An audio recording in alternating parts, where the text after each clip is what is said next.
Hello, genealogist. This is Craig, and this is Just Genealogy. And we continue today with Chapter 4 of Genealogy as Pastime and Profession by Donald Lyons Jacobus. Chapter 4, Genealogical Byways. Bid time return. Shakespeare. Time is hastening on, and we, what our fathers are shall be, shadow shapes of memory, joined to that vast multitude where the great are but the good, and the mind of strength shall prove weaker than the heart of love. And that's Whittier.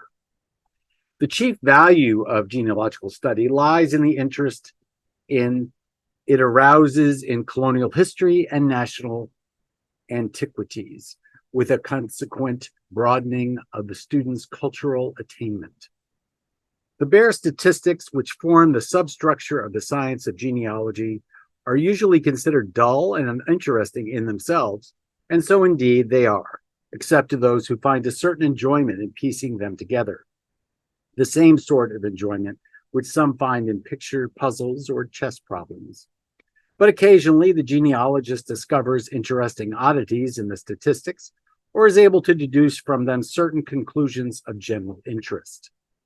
I hope to show that genealogical research is not so dull and uninteresting as many imagine it to be, but that, in addition to providing essential statistics for other sciences, it opens up new vistas to the genealogist and offers certain byways of investigation, which are very interesting and informative.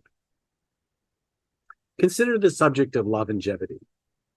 Statisticians assure us that the average length of life is increasing, but this can be attributed to the decrease in infant mortality and the prevention of some epidemic diseases by means of proper hygiene, quarantine, and inoculation. Hence, although a greater percentage of infants live to 20, 40, or 60 years than formerly, it is doubtful if the man of 70 has a better chance of unusual longevity than he had 100 or 200 years ago. Every genealogist has found cases of individuals who lived to the century mark of a year or two beyond it. But experienced genealogists have learned to view claims of extreme old age with suspicion. Insurance actuaries state that no proved case is on insurance records of a man living beyond 108 years. The present writer has not found a proved case beyond 105 years. Most of the instances where 110 or 120 years were alleged to prove on investigation to be fictitious or grossly exaggerated. The novice in genealogical research sometimes falls into error through ignorance of these facts. The expert is cautious in accepting statements of extreme age, even when found in town records or on gravestones. The compiler of a Davis genealogy, for example, states that a certain Dan David of Oxford, Connecticut, died in 1822 at the age of 112 years.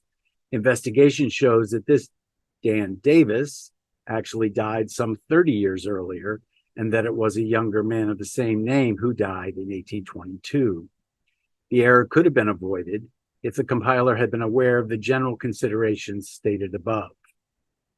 I'll note as an aside to reading this that it says Dan David and then says Dan Davis in this discussion. Well, back to the words.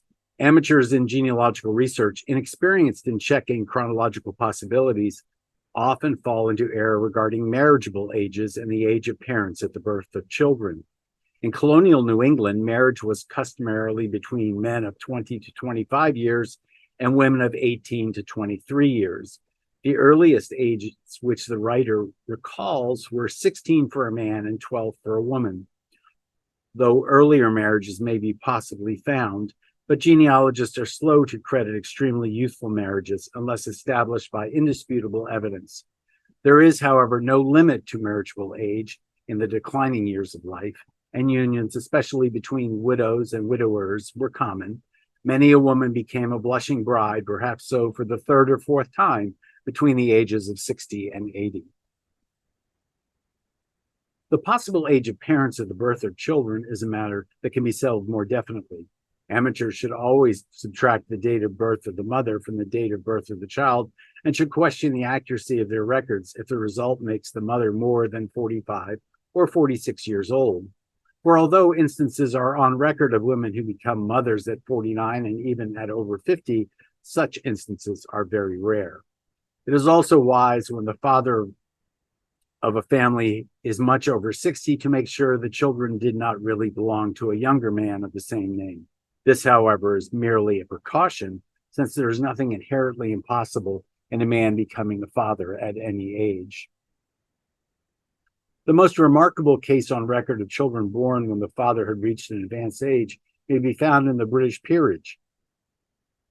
It is that of two earls of Leicester, father and son, the former of whom petitioned King George III to deal more leniently with the American colonies, while the later died in 1909, 151 years after his father's birth.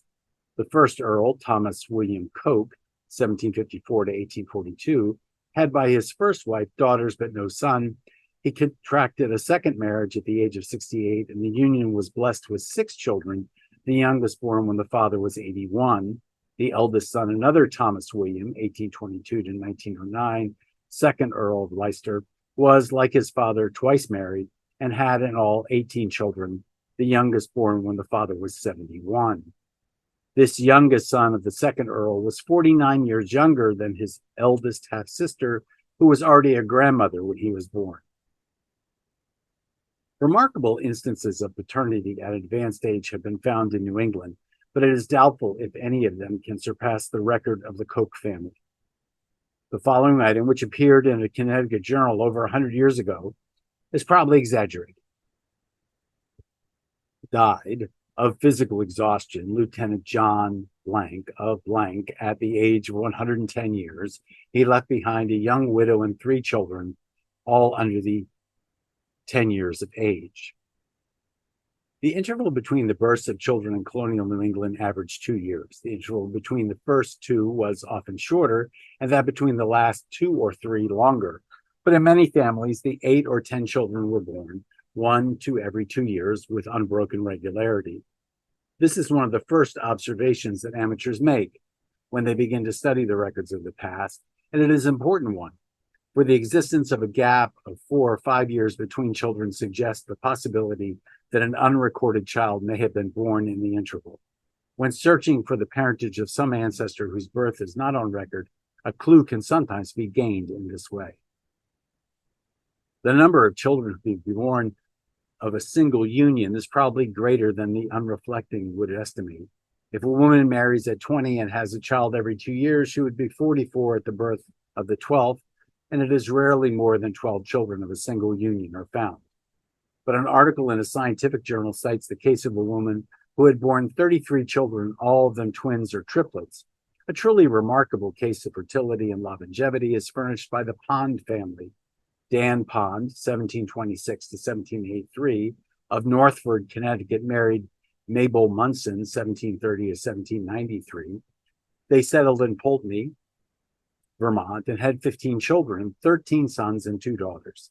Several of the sons served in the Revolution, one of them dying in service. The other 14 children all lived to marry, and most of them lived to an advanced age.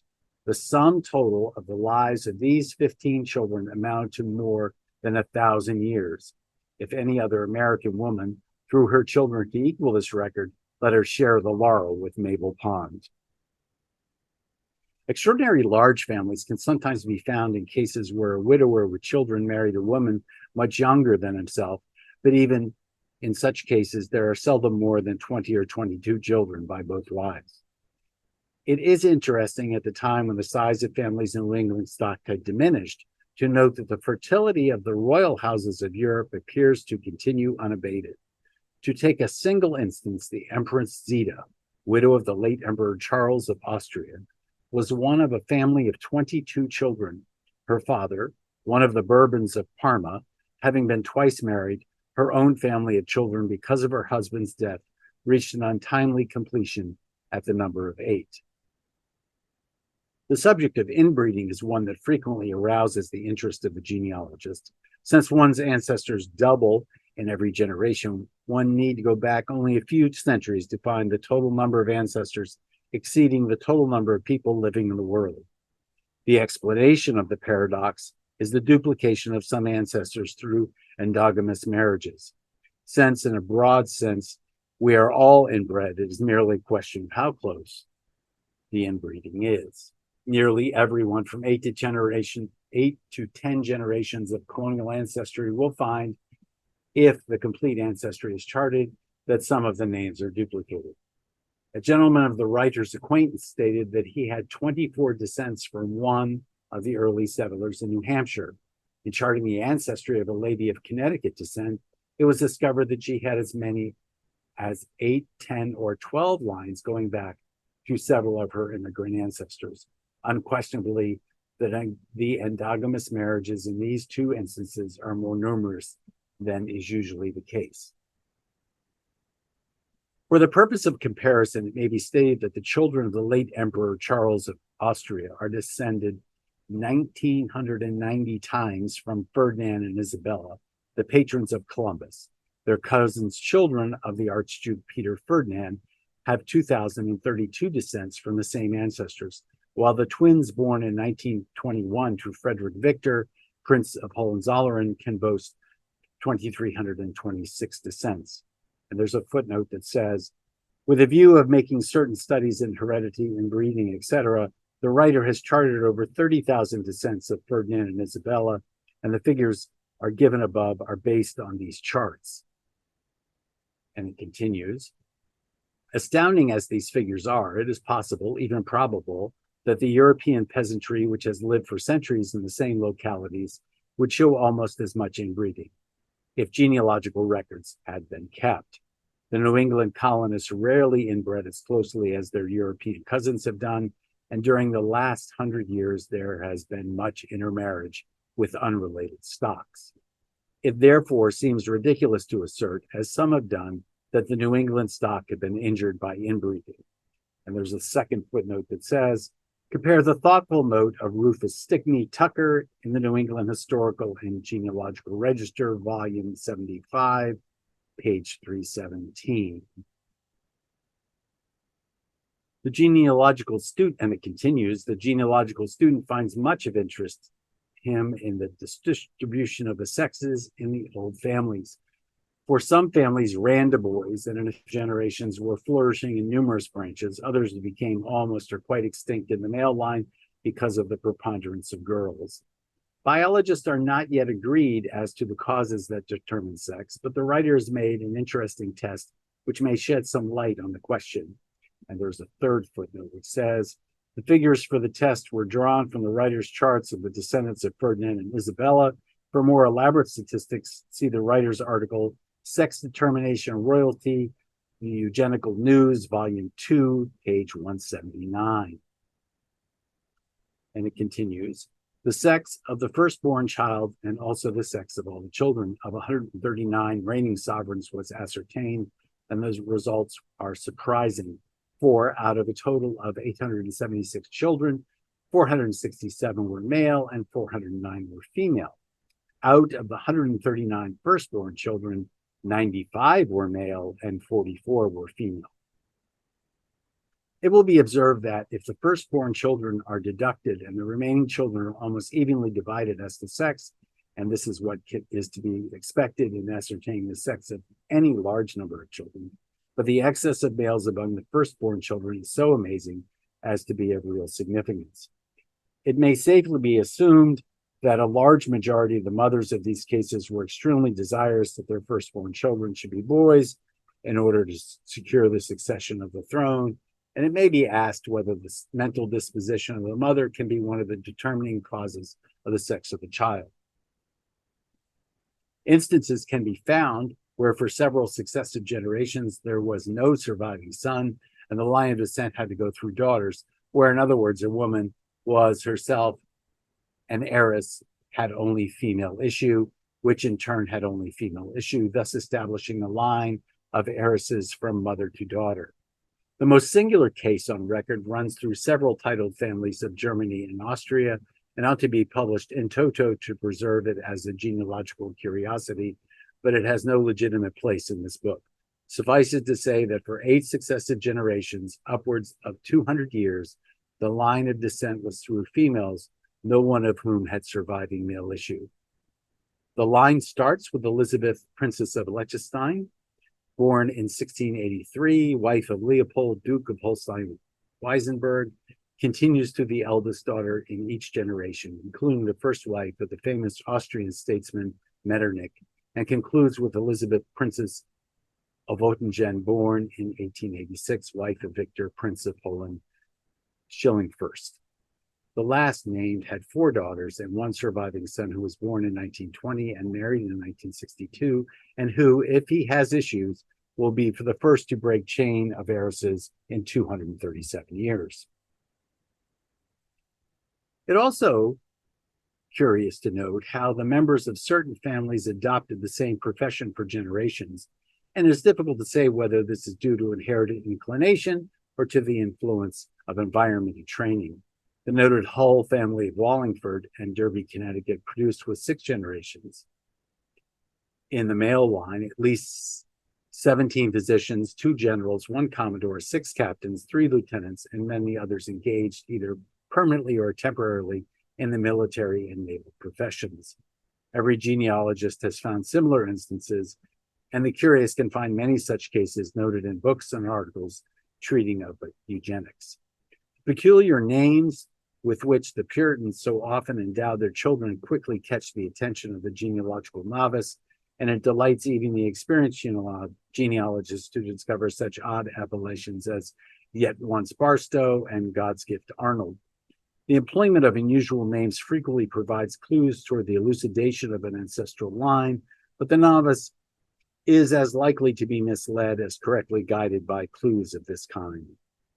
It sometimes happens that the duplication of the same given name in 2 families is nothing more than a coincidence, and such considerations as locality and social status are almost as important as nomenclature. An exception is the use of surnames for Christian names, which, in the first 100 years of New England history, usually signified relationship to the family whose surname was used. But after we pass much beyond the year 1750, the employment even of surnames is of doubtful value as a clue to relationship. Such are some of the genealogical byways by which the feet of the student may stray, whether for pastime or for mental profit. Space is lacking to pursue any one of these byways very far, but enough has been said to indicate whither they lead. Genealogy and chronology have been called the handmaids of history. It is equally true that the genealogical statistics are essential to students of eugenics, biometrics, and human heredity. The genealogist not only supplies these essential data to his brother scientists, but finds his own intellectual horizon broadened by straying at times into these cognate fields of science. And this concludes Chapter 4, Genealogical Byways of Genealogical, Pastime and Profession by Donald Lyons Jacobus. Thank you all so much for joining me today.